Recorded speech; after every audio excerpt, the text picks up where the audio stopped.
أعوذ بالله من الشيطان الرجيم بسم الله الرحمن الرحيم الحمد لله رب العالمين وصلى الله وسلم على نبينا محمد وآله وصحبه أجمعين mbokki yeete assalaamu aleykum wa rahmatullahi wa barakaatu ñi ngi ñëw ci suñ ñeenteelu jotaay ci suñu bind bi nga xam ne ñu ngi koy am muy alquran ak ni nga xamee noonu lañuy koy tafsire mën a xam lan lay wax suñu jotaay bale jàll ñu taxawoon fi nga xam ne mooy mujjantalu suuratu naas tey ji insha allahu taala dañuy ànd ak yéen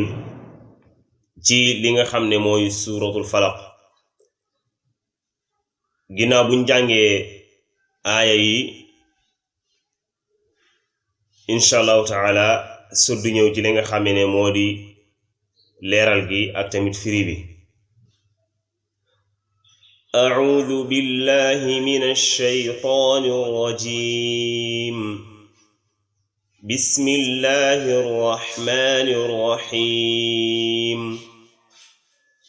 qul a'uudu bi rabbil falaq min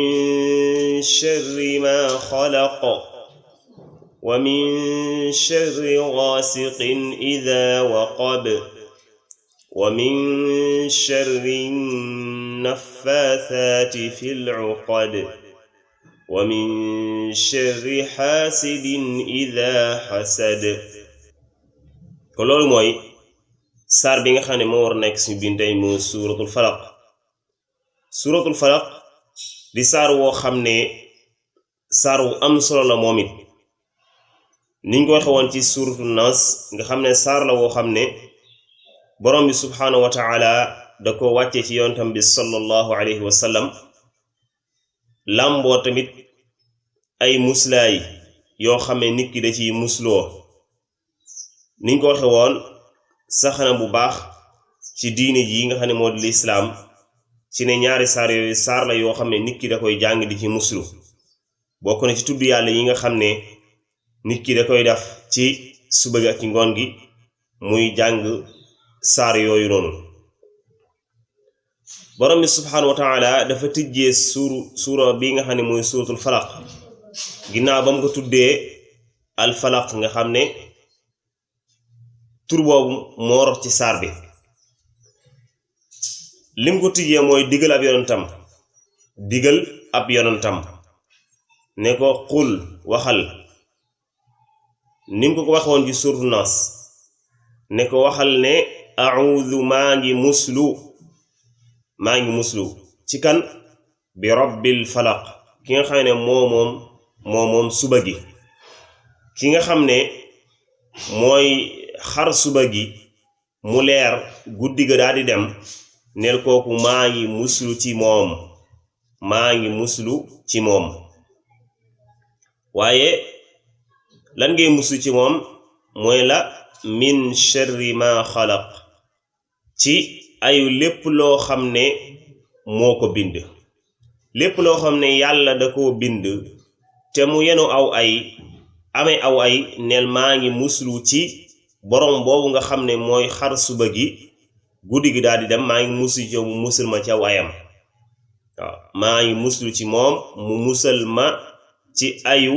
loolu nga xam ne mindeef la waaw waaye wa min sharri ghasiqin maa ngi muslu ci ay wi nga xamee ne moo nekk ci guddi gi moo nekk ci lëndëmu guddi gi idha waqab mooy su demee ba lëndëm gi metti lool waaw guddi gi ak ya nga xamee ne léegi moo ci am ci ay neel maa ngi muslu ci ay yooyu nekk ci guddi gi su demee ba lëndëm ndax lëndëmu guddi gi léeg-léeg la muy àndal ci ay lor la muy àndal ci ay neel maa ngi muslu ci suñ borom subhaanahu wa taala mu musal ma ci ay yooyu nga xam ne moom la guddi gi làmbool ndax lëndëm moom lañ gën a mën a njorte li nga xam ne si moo di luy lore wala loo xam ne si bii aw ay la moo tax nga ñaan yàlla mu musal la ci lëndëmu guddi googu noonu waaye wa min sharri naffaathaati ak ayu ñi nga xamee dañuy tufli fil uqad ci pas-pas yi maanaam ñi nga xamee ne dafa am lu ñuy def ba tax ñuy fas ay fas-fas di ja tufli neel maa ngi musu ci moom ñooñu nag mooy ñi nga xamee ne mooy njabarkat yi ndax bokk na ci ni ñuy liggéeyee mooy dañuy jël ak buum wala lu man di doon rek di ko fas di ca wax di ca tufli la nga xamante ne bii moom la ñuy tufli neel ñooñu def loolu noonu maa ngi musu ci ñoom tamit ci seen waay waaw ay ya nga xamante ni ñooma làmbool di technique ñi ay lor yàlla digal na yonentam bi digal la yow mi koy jàng nga musu ci yàlla mu musal la ci ay ñooñu nga xamee liy seen métier mooy technique ñi lor waaye bokk nañ ca nañ nga tege lor ak nañuy jëfandikoo la nga xam ne moom lañuy def muy di fas ay fas di ca tufli kon loolu bokk na ci li nga xamante ni bii ñoom dañ ciy liggéey waaw waaye wa min sharri xaasidin maa ngi musu ci ayu ku iñaan ida xasad bu dee fekkee ne feeñ la iñaanam googu kon ba léegi maa ngi muslu ci yàlla mu musul ma ci ayu koo xam ne dafa iñaan koo xam ne bu yàlla defee nit xéewal muy mébét yàlla dindi xéewal googa neel maa ngi muslu ci yàlla ba léegi mu musul ma ci kooku kon ay mbir ngoogu yoo xam ne borom bi subhaanahu wa taala dafa digal jullit bi mu muslu ci bu nekk ci ñoom nekk njortuwaayu mën a teg nit ki lor nekk njortuwaayu mën a amal nit ki li nga xam ne si moo di aw ay muy bu demee ba nga xam ne guddi gi lëndëm na waaye bu demee ba nga xamee ne lëndëm gi tar na lool waaye tamit ayu képp koo xamante ni bii dafa day njabar ak ku ne xam ne njabar li mën a te nekk ci lor waaye képp koo xamante dafa iñaan nga musu yàlla ci ayu iñaanam googu kon foofu la ñuy taxaw ci foofu insha allah taala di ñaan borom bi subhanahu wa taala mu jëriñ ñu te jëriñ leen wa sallallahu wa sallama ala nabina muhammad wa alihi wa sahbihi ajmain